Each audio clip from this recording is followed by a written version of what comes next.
Hello everyone, and welcome back to part 2 of the Harvestella job class guide. Last time we covered the fighter and the mage.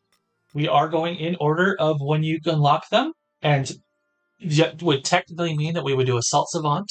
However, we're doing these in pairs, and it hasn't really paired well with anything. So we're going to put it together with another class that doesn't have a pair, the Lunamancer, in a later episode. Today, we're going to go in order of the way the game recommends you go through Chapter 3 and cover the Shadow Walker and the Skylancer. Now, these two classes kind of break a pattern that you're going to see throughout the rest of these videos. Every other episode in this series, every other pairing, you're going to get one class that is a melee combat class and one that is a ranged combat class, as well as one being physical and one being magical. Now, this week is going to be different in that both classes are melee ranged, are physical melee combat classes. That said, they are very different from one another. So, your Skylancer is the first one you'll get when you get to Nimia and you talk to Asel and recruit him.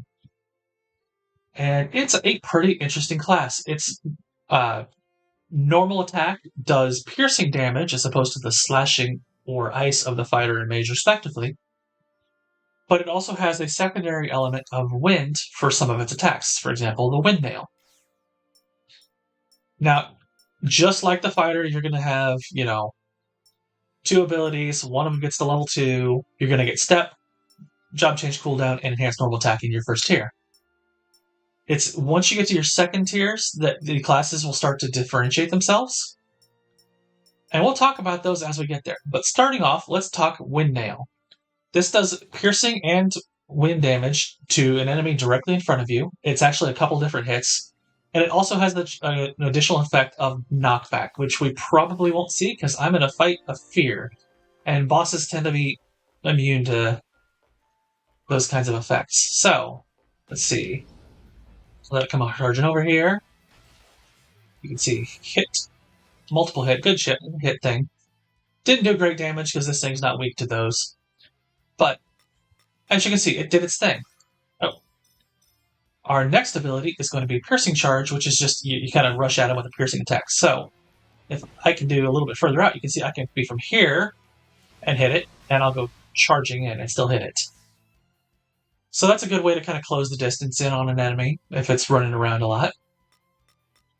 Your next ability, as you get over to tier 2, is going to be Beak Spike. You're going to be a further ranged one with piercing and wind attack. You can kind of throw your spear. But while we're in this tier, you're also going to get level 2 for your piercing charge and your Beak Spike as well. So all of those are going to get level 2. But you're also going to get additional combos to your normal attack. So unlike the fighter, which had its 3 attack combo, you're going to end up with a 4 attack combo with this one, as well as your first passive, which is 20% boost to all physical damage dealt by any class that you have equipped. So if I switch over to the fighter, for example, I'll do 20% more physical damage. So let's take a look at that Beak Spike. Over here, you can see this has got a good range to it, and does pretty decent damage. Speaking of our passives, as you can see, this also gives a cross-job passive of 20% less physical damage. Something I did not mention last week, but I should mention going forward in every other one, is that these cross-job passives stack. So I'm also equipped with Fighter, which also has the 20% less physical damage taken.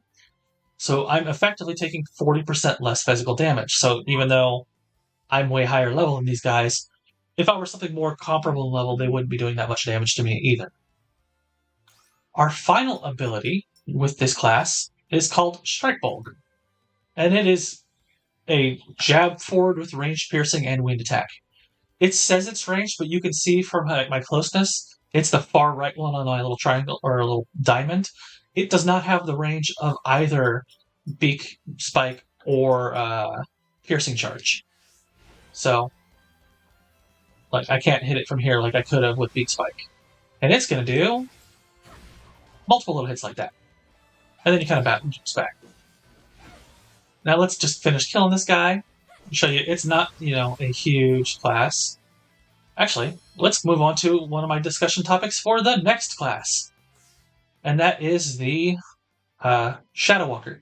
The Shadow Walker, when you first get it, is going to be kind of comparable to the Fighter in the fact that both are melee physical attacks that have their normal or default passive attack type being slashing, and that they also have one additional element that they can do with some of their attacks.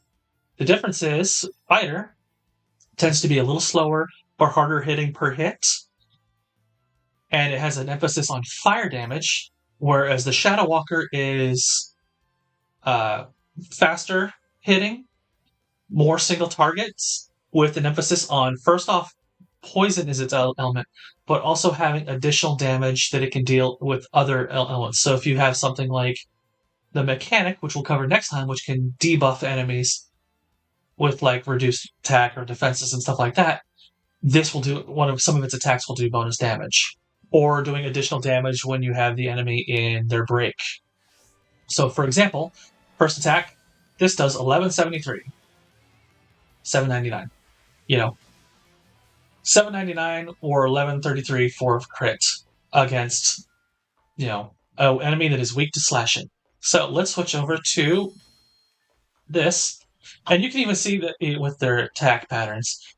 This is going to have multiple attacks to it as well, just like the Skylancer, because it also has add combo attack.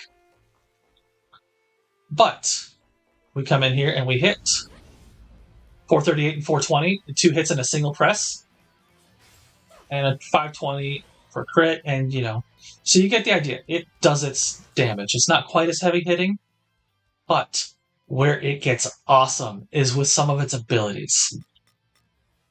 You see, this thing can boost itself.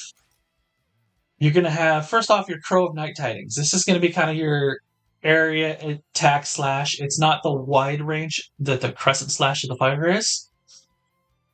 But this, as you can see, has a higher tag power during break. So if I hit this guy until he breaks, it's going to do more damage during that break time. Not just because of the boost to damage when the boss is broken, but because it also gets a base attack power boost.